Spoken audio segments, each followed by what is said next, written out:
I know you're taking the time out, so we are keen to make it sort of light and breezy.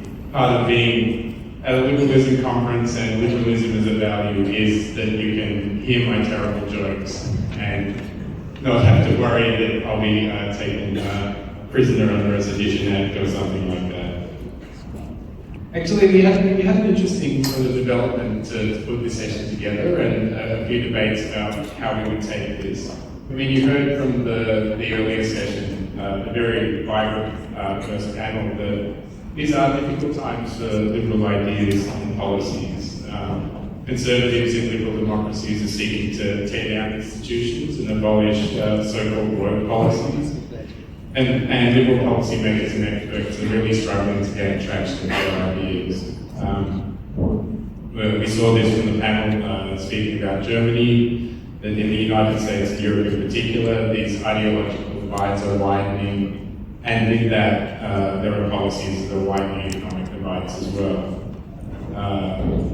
Policy making in Malaysia has often worked pretty slowly, so you don't necessarily see the same trends actualizing at the same pace.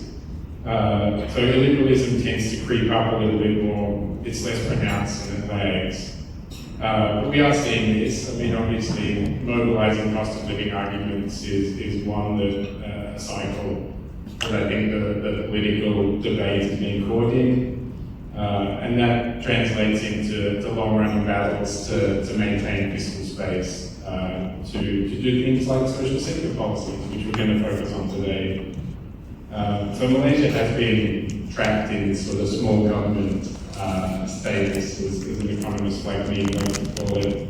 And with that, it means as social sector demands are rising, the government just doesn't have the funds to support social sector policies in the way they could or should.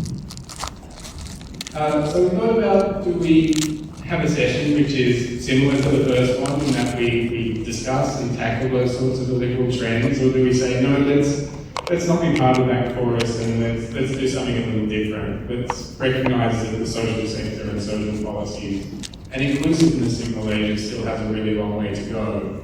And what we can do as people who for a long time been part of this sort of policy making debate in various different roles, different hats. I've got a much more liberal one than either of my panelists and the one I used to wear as a government policy maker myself. So what we want to do is have that discussion about what can be done proactively in the social sector space, what still needs to be done for Malaysia to develop a more inclusive society. So before turning to our experts here, two wonderful voices, and I'm sure that will get out of the way very soon, I promise. I wanted to kick things off with a bit of high-level scene setting. I've got a slide, I think. So what I wanted to do was, in true economist style, bamboozle you with some statistics, because we are in a time where, unfortunately, as the first session said, there is an assault on truth and on fact, and to me, the response to that is to do more and to present more facts. And we are, at IDEAS, we are very strong on the fact that it is about data and evidence-based research to create policy ideas in democracy. So this isn't a lecture, you don't have to fully digest all of this, but it is a way to set the scene for the discussion we're going to have on social sectors. So starting in the middle at the bottom, it's often been that debate that Malaysia wants to become a high-income economy based on the World Bank's measurement. But as most people would know, it hasn't quite got there, it's still not there. And from these complicated columns, you'll see the black columns and the red columns at the bottom. It's not really getting any closer. So since 2013 at least, it's gained really no ground and has actually lost a bit of ground as per the black columns. And so Malaysia's effectively had a lost decade trying to get to high income. The little bit at the bottom is just there for benefit to show that it's not the threshold itself that's changing. It's not the World Bank's definition that's getting Malaysia far away. It's Malaysia's ability to to generate faster growth. Turning to the right-hand side, so I should credit Shakira and her colleagues for these ones. These are literally lifted reproductions from a report the World Bank published, I think in February, was it, on looking at Malaysia's income inequality story. So these are sort of familiar charts in terms of the Gini index. You'll see I'm starting to creep a few of these little gold stars in there to give an indication of where we want Malaysia to be on the spectrum.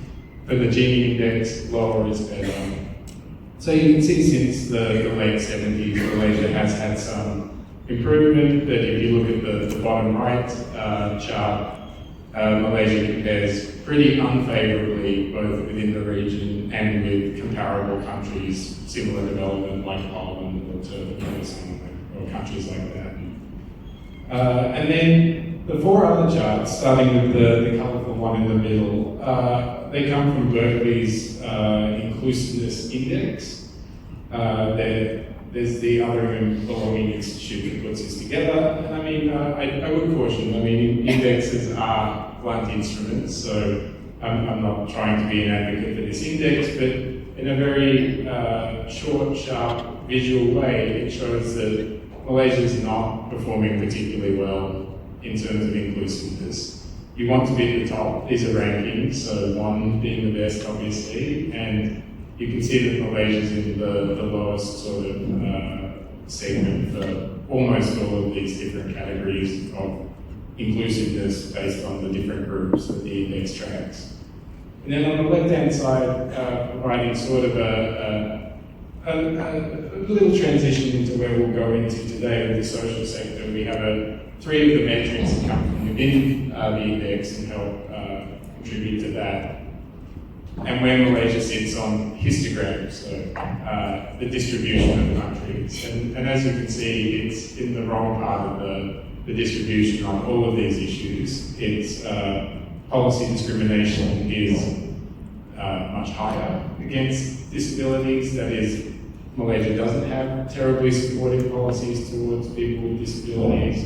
Only 13.5% of people elected to the lower house of the Malaysian Parliament are women, and the ratio of incomes, like per capita income separated by men and women is just at 55%, and as you can see, it's in the tail of the distribution with much poorer countries than Malaysia. So with that, and that was lengthy, and I apologise for that, let's get to the main sort of discussion here in terms of my esteemed colleagues. I think there's many places we can start. The social sector is a broad and interesting one, and we'll see what we can cover in an hour and a bit. But Shakira, so I'll start with you. So inclusiveness is not something that's developed overnight. It's a long-term investment in providing opportunities for all from birth through to adulthood. So where I think we'd like to start is education as one of the social sector policies, and that's a very keen interest of yours, of course. Can you set the scene for us in terms of Malaysia's progress in building a high-quality and inclusive education system and where it continues to fall short? All right, thanks, Stuart, and thank you very much again to the organizers for having me here this morning. Maybe, I know when it comes to education, everybody has a point or a viewpoint that they want to share with you. That's a very hot push button topic in the country.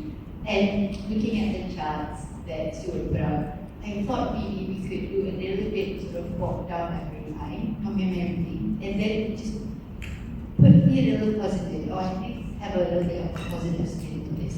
And in fact, what are some of Asia's achievements in education? And I think if we try to look back and compare ourselves against our parents or our grandparents and how far they would go in school, I think it's very much an ideal situation. I think for many of them, my grandparents, finishing primary school would be a big achievement in and of its own. But I think fast forward 2-3 generations later, what we see is, number one, in terms of how primary school enrollment is almost universal, which means that almost 100% of children between the ages 7 and 12 are in school. either in government schools, 95% of them are there, and the rest are in religious or private schools. I think where we can sort of out a little bit is when it comes to gender gaps in education, we very much narrow those gaps. And I think there's very little differences between the performance of girls and boys, and in fact, I think in some segments, girls outperform boys in the education segment.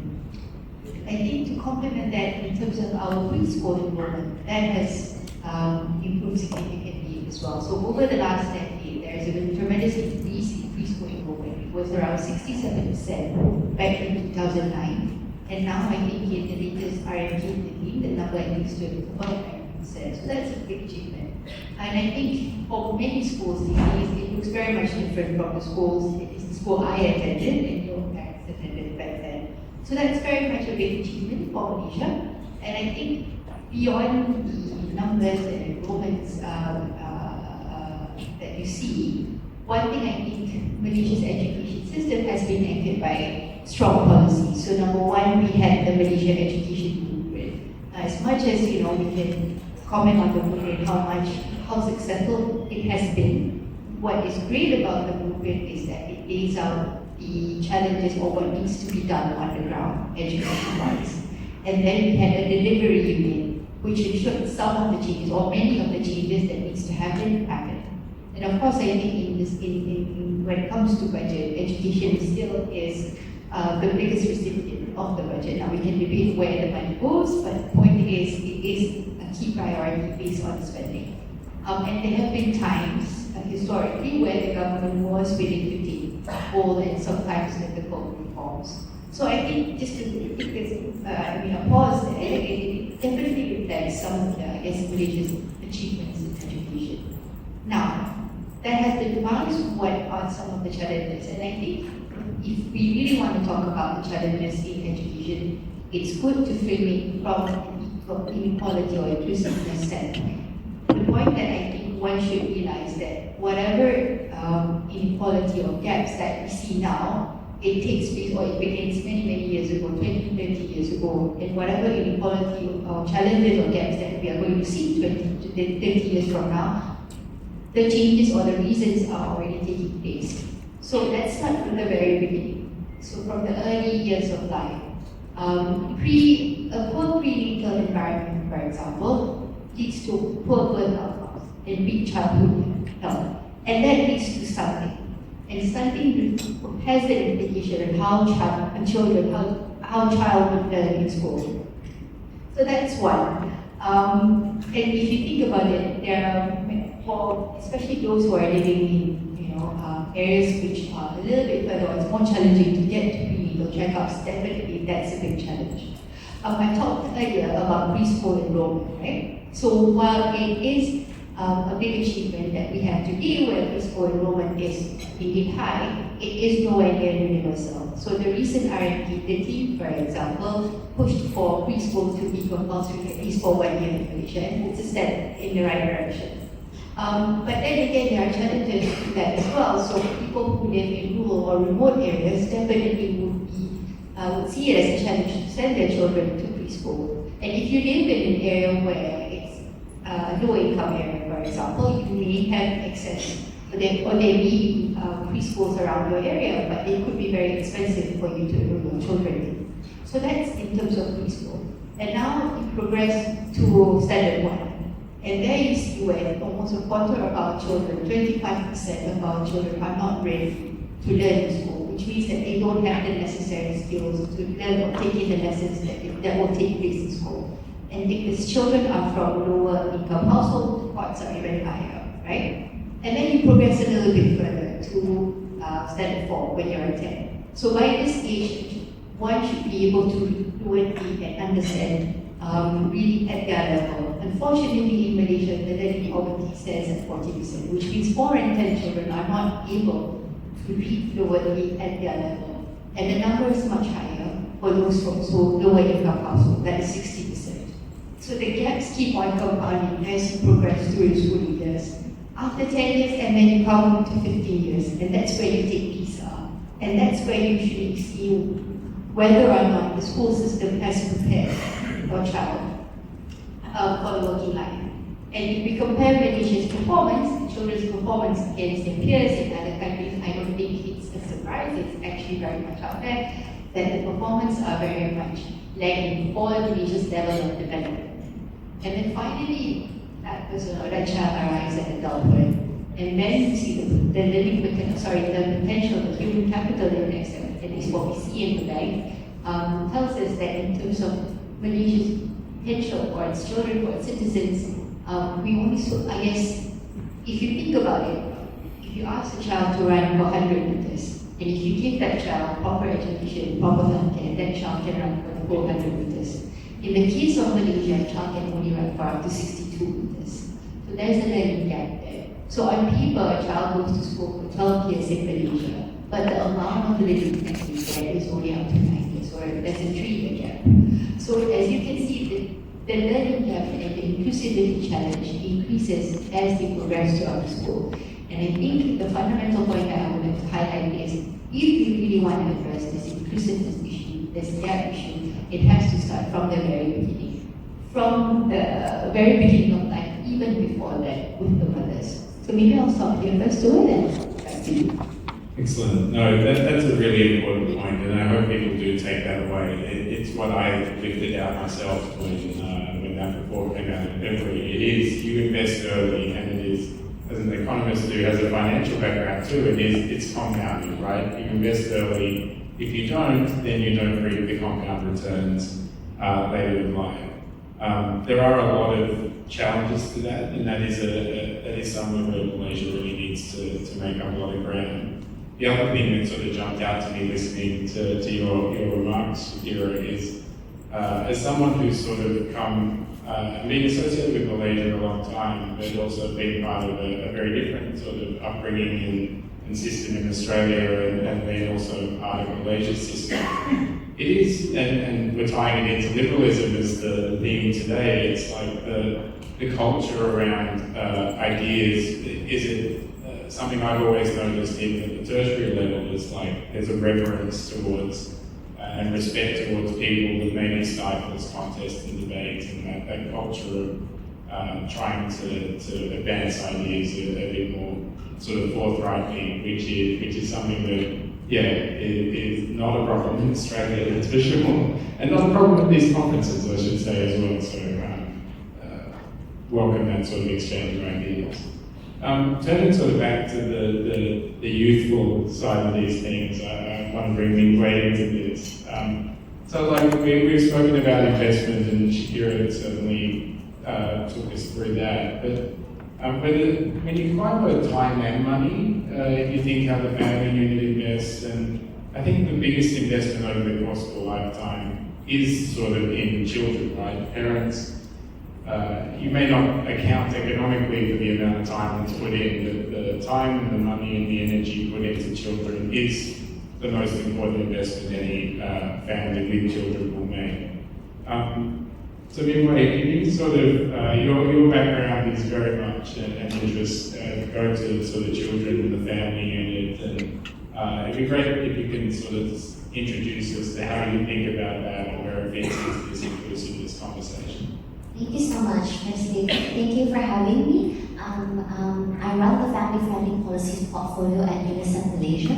It's an emerging portfolio looking at how we can support parents and caregivers to better balance work and caregiving responsibilities in an inclusive way that supports them. So that's the first thing. So how to think about this inclusively? Coming from the UNICEF lens, we think, and I think that research also shows this, if I take the example of the universal cash benefit, people wonder why this universality really matters. But the research shows consistently, time and time again, that when you provide investments to children, especially when families are young children, that's when their expenses are at the highest of the life cycle, because they have to buy so many things in order to make sure that their children are healthy, in order to make sure their children are safe and fed, and invest in their early childhood development. Things like, for example, investments in a universal cash benefit actually has the potential to provide households with economic security. What happens is that families are able to plan over the longer term rather than just the short term, so they can see where this money can go, and they're also able to use these things for more For better food, better nutrition, we know that stunting rates in Malaysia, especially for children, are very high. And I've spoken to many nutritionists, especially in UNICEF, they talk a lot about how when children are stunted, when they are now, what happens when they grow older is that they play a catch-up game. And that's not necessarily successful. Sometimes playing that catch-up game with less nutritious food could potentially lead to risk of obesity, which is yet another health problem that Malaysia is facing, right? So when we provide and invest in children, we also get to boost the productivity of families and working parents, and also improve their earning potential and lower the risk of poverty across generations. Now Malaysia has gone leaps and bounds on this front, and I think this is a very important way of looking at it.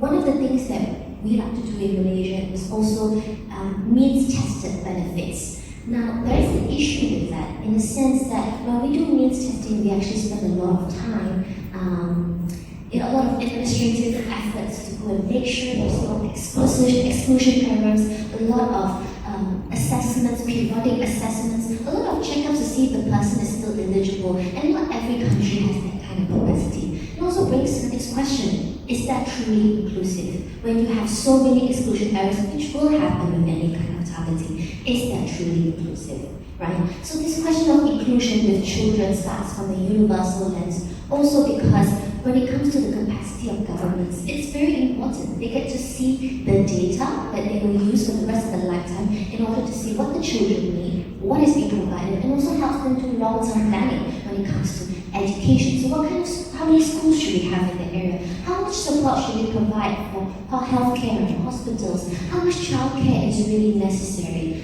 And we don't necessarily have a very accurate picture of that currently. What is the need? So that's on the children's side.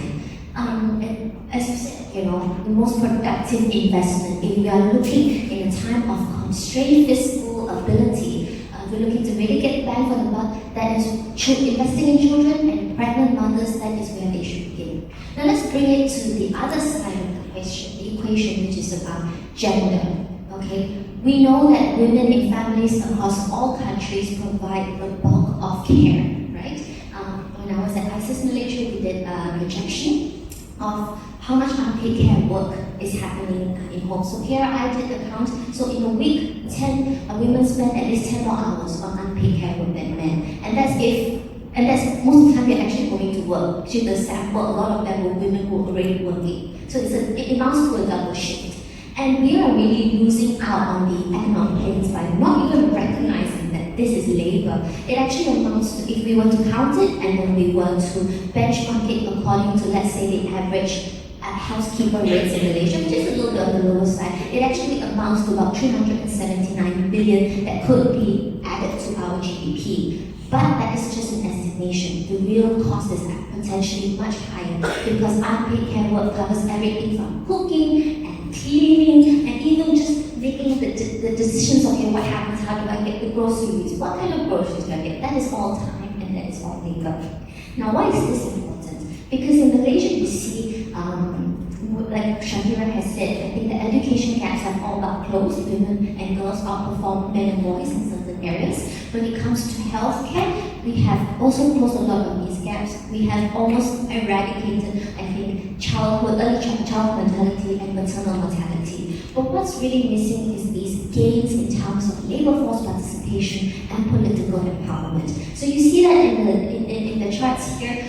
Actually, Malaysia within the ASEAN region, we are among one of the lowest in terms of women's political representation, and it's the same for our labor force participation rate. We are at 55.6%, with a goal of reaching 60%. But that means there's still a huge amount of women who are still not going to be able to enter the workforce. In contrast, men's labor force participation is about 80-something%, right?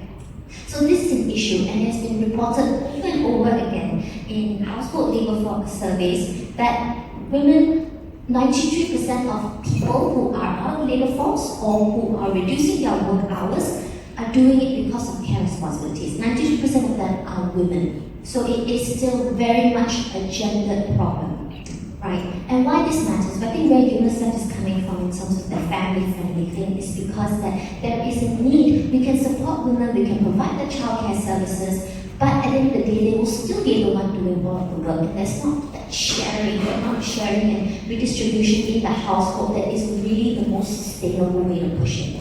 Now, as you also said, Stuart, we talked about Malaysia being a small government. I mean, we see in Asia, Asian countries, when it comes to the issue of care, the reliance is a lot on families and informal caregivers to take up the bulk of the work, right? But the problem now, as we are an aging society, is that if we want families to take up the bulk of the work for children and then for elderly persons that's going to fall on women, then we just need to support them all. We cannot, in this current day and age, just rely on women and families to do all that work, because it is impossible to go to work and then come back and take care of the children and then expect fertility rates to rise. I think that is an impossible burden and it's collective responsibility. So this is where other governments are really experimenting with public childcare, universal access to that childcare. Okay, this public is important because not everybody will be able to afford private sector care. There will always be big segments of society who will find care really unaffordable. And that's all, that basic layer of support is very important. And finally, we're talking about families. I just went a bit into aging. We can talk about this later. But there is a huge sandwich generation that's happening potentially, where people have to care for older parents and children. But it's also important to think not of older people just as recipients of care. A lot of the time, they actually provide care for children. And so at UNICEF, we are trying to collect data now on how much of that care is being provided by grandparents. It should be ready sometime next year. But it's really to show that grandparents are also an important part of that network, and that support doesn't just stop at providing support to main caregivers who are working parents or whatsoever. It should also be given to older persons who provide that kind of care, and more than not, don't have that kind of support for their own selves. So I'm going to stop here and let the conversation take its place. Fantastic. That was a really good way to sort of get us into those parts of the debate. One thing I want to pick up, as you sort of reference back to the numbers, part of the problem, and as you say, we're not accounting for economically the value of work, care work, that's done in the household. And that's part of why you have a number like 55% as an income ratio, because that work is not being counted. There was something I remember when I was doing a bit more of the sort of macroeconomic data measurement. There's this good example that highlights this problem. It's like if someone does the work in like housework, if it happens in their own home, it doesn't count towards GDP. But if your neighbour pays you to do the housework, but then that counts towards GDP, because that's a service that's provided to somebody else. To any ordinary person, that is ludicrous, because the same work has happened, it's just somebody else has done it for you. So just wanted to highlight that.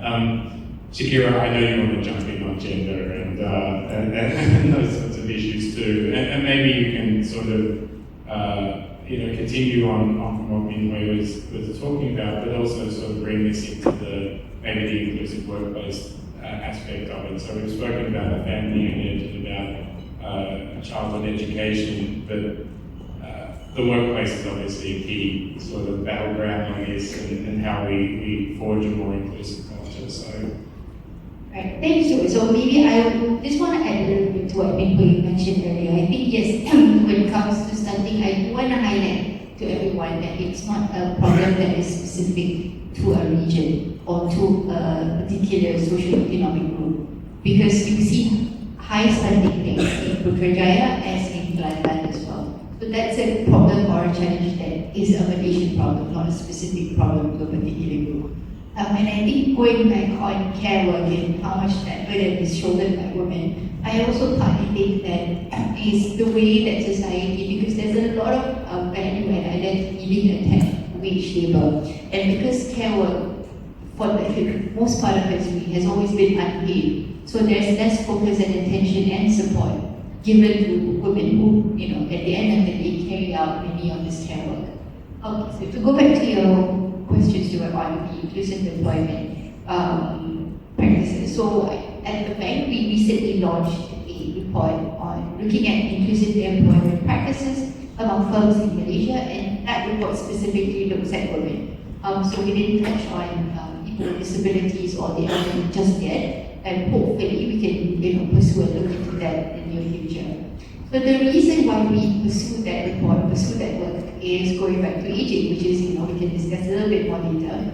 And so reflecting on aging society and, putting a little bit more economic perspective to things, you will see eventually going forward into the future a decline in working force, working age population. So, one way to tackle this is, to bring underrepresented groups into the labor market, and that includes women. So, which is why we'll be embarked on this work. So, it was a nationally representative survey covering 1,500 firms across Malaysia, across firm size, across the industries, and we covered 3 things. One is in terms of hiring of women, particularly career returnees. Second is in terms of flexible working arrangements, and third is in terms of childcare provision and support.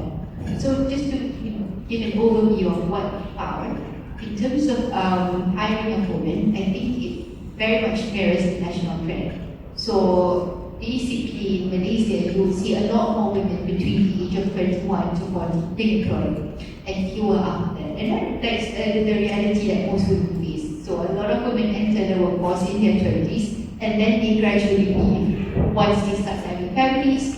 And that's actually not a phenomenon that is exclusive to Malaysia. It happens everywhere else. The difference between Malaysia and other countries is that in other parts of the world, women do re-enter the workforce at some point. Whereas in Malaysia, once women leave, they leave permanently. So that's one of the findings we saw. We also saw in one of the questions that we posed during the survey that, yes, of course, a lot of employers and firms do acknowledge the value of hiring women in terms of raising productivity and many other things. But the main challenge for firms and employers in hiring women remains cost. So a lot of the benefits and provisions that are attached with hiring women, such as maternity leave, such as childcare, for example, it gives the perception that hiring women is more expensive, and that becomes a challenge for the employers. When it comes to flexible working, I think a lot of the employers do agree that it does bring some benefits, but we also saw a lot more employers returning to inside or on-site operations for various reasons. And the biggest reason of all is trustworthiness of your employees. And I think that's something that employers themselves have to invest in terms of building trust with their employees. But at the same time, we also see there's a lot more push and demand from employees to have a more flexible workplace arrangements. And that can happen, and we see a lot of examples from other countries as well. And so the government has taken some steps in this regard. I think last December, the Ministry of Human Resources put out a guideline for flexible working, the Authority of Flexible, and that's the first step. I think they did that after they managed to sort of standardize the employment act in Peninsular Malaysia and also the labour ordinances in Sabah and Sarawak. But I think there are a lot more, it's possible that when you're then exposed to very simple TikTok videos, I'm just thinking about the 2022 election to begin with. A lot of young people in Malaysia, I think, were swayed by these TikTok videos. I think that was considered the TikTok election, right? And many of them may not have remembered the contributions of other kinds of political leadership prior to that. So it's a very short window, and you can't address it immediately, but I think now with exposure to the internet, and I think organizations like IDEAS continue to play a huge role, exposing younger people at an earlier age so that they can actually be able to determine for themselves the differences and what they can then decipher to be of value and of not so consequential value once they enter university. Once you enter university, that should not be the first time that you're hearing about liberal democracy. About the lack of faith that people have in the system. This one is difficult. So this one is difficult because in our IR classes, for example, we teach about this hegemonic stability theory, and I think a lot of people, especially in the third world, let's say, or the global south, people like us, there's a lot of skepticism in the classroom about the consequences of trade and foreign policy of the likes of the US and the West. And this has not been helped by what happened in Gaza, right? So because there's this, because liberal democracy, and let's call a spade, right? It has been so closely tied to the Western world, and because it was also the Western world that they believe perpetrated all these acts of violence and harm with regards to foreign policy, trade policy to some extent, and of course, with regards to wars around the world, like Afghanistan, and of course what's happening in Gaza as well, the atrocities and the genocide there. It's very easy for, again, young people who don't have that kind of education to be able to have nuance in their understanding.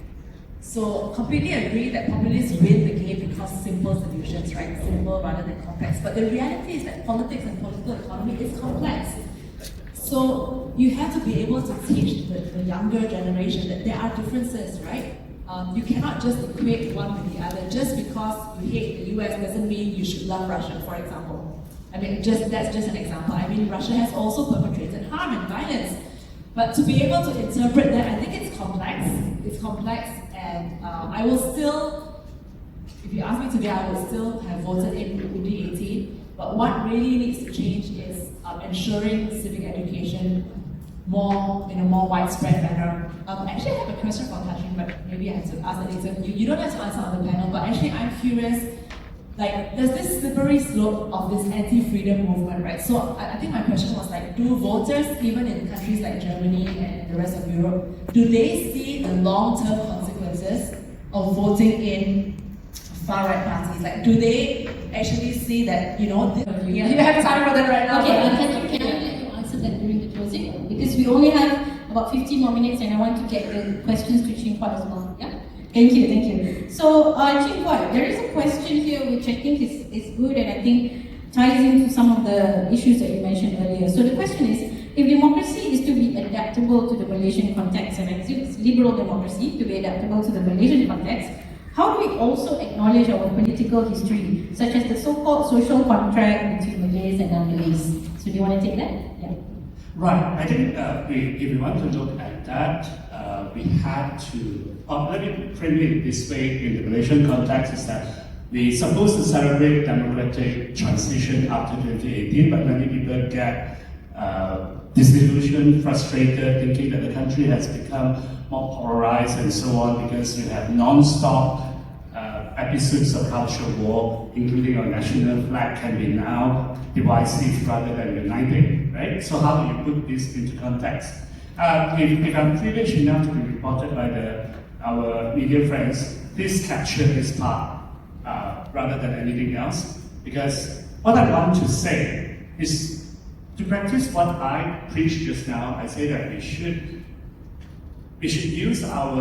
utilize our grasp of and understandings of human nature rather than take a moral high ground. So what I want to do next is to explain why our politicians have to do what they have to do. In many ways, you can say I'm excusing them because I don't believe that politicians are so powerful to act against the structure. First thing, my answer has two parts. The first part is that why do the problems of ethnic conflict persist? My simple answer is, if your expertise is catching busting ghosts, you would not want to live in a ghostless world. You get what I mean? If you are Bomo, you would not want to see ghosts disappearing because you would suffer unemployment. That's called structural unemployment in economics terms. What we are seeing in this country, why do you have ethnic champions keep on talking about we have to protect our people? Because they want their constituency will remain weak and needing their protection. Why do we actually have people wanting to play that role as like we arbitrate different ethnic groups, tell everyone to calm down and so on? Because that's probably their core skill. To take that away, you would have greater demand of political leadership. You expect them to deliver more. So what I'm saying is that there's an underlying incentive structure that sustains our problem. We should not look at that as like this is natural, this is because that our ancestor has come to this land at different centuries or millennia, more than that. Every country more or less has a similar story.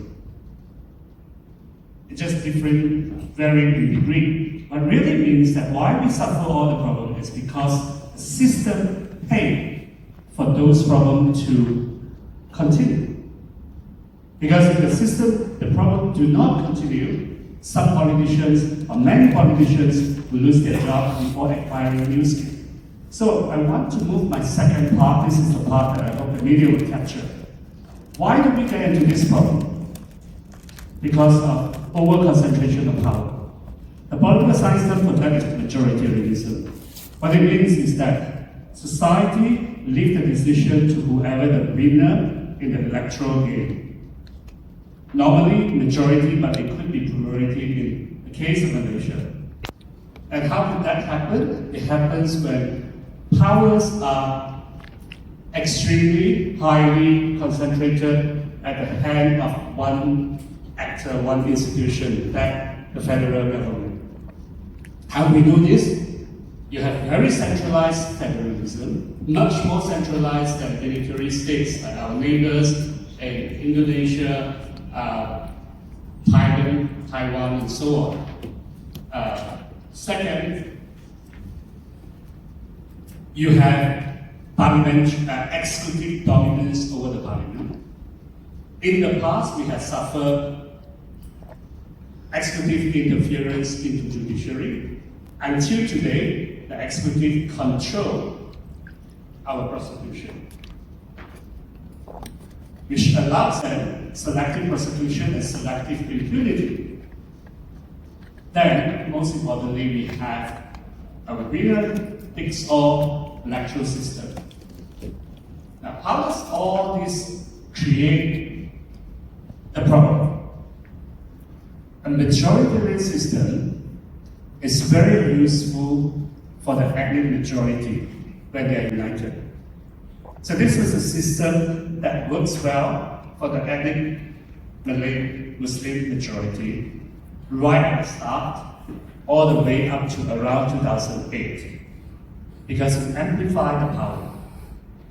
What happened after that, when Malay politics get fragmented, you have different parties contesting against each other. Currently, we have 5 national parties claiming to represent Malays or dominated by Malay Muslims. So what it means is that now, this system is against the Malay. So what we are seeing is a natural response of the Malay political class to their existential threat. You see why? You imagine just a simple situation. You have 3 parties contesting. 2 parties are Malay-based, 1 non-Malay-based or multi-ethnic. If you have an elections and a 3-way closely formed contest, the 2 Malay parties get each get 33%. They will lose to the multi-ethnic party for 34%, right? Now, if you grow up in a socialization that belief that you need to protect your interests, wouldn't that cause you tremendous anxiety? If I am, I would. So you have to understand that there's actually a very reasonable reason why we are seeing our problem. It's not just because of bad politicians. There's no supply if you don't have a latent demand. And so how do you overcome that? There's only 2 solutions, and incidentally, I'm not sure whether you see that, the two solutions are being taken up, one by the government, one by the opposition. The opposition is very clear-cut. You have to create a lot of episodes, dramas of culture war to make the Malay Muslim feel threatened, so you can bring down the government. Now we have had a successful episode of that, starting from the protest against ISIL. You remember that happened in KL Center on the 8th of December 2018. Now, about 15 months later, you had the strategy move. You install a Malay majority government. Why? Because that's actually a solution to overcome that existential threat. In theory, you get all the Malay parties together, Malay unity, Malays are safe, non-Malays, you can have your inclusion at the terms of the Malays. Now, that's what the opposition is doing. The second solution is what this government tried to do, not openly, is to co-opt the Malay opposition to join the government so you have a true grand coalition government. You imagine that if PAS or SATU join this government will be safe in the next election. Now, but you probably would have less checks and balances, less competition, because you're returning to a monopolistic situation. Either way, we will not get the democratization we want. The only way for us to get out of this is to transform our political system, to make it less majoritarian, which was based on the British model. We have to make it more continental. We have to make our system more like Germany. I know it's not sexy to sell Germany model today, the German model maybe because of AAP, but the German model is actually still safer than the British model. Everything will be a long way before they can take power. But the reform is on the way to replace Conservative as the second largest party in the UK. Thank you. Thank you. Thank you, Chin Wan. We have only 3 minutes left, so I will give Tricia and Catherine the opportunity for your last remarks. So short, so 2 minutes each, 2 minutes Tricia and 2 minutes from Catherine.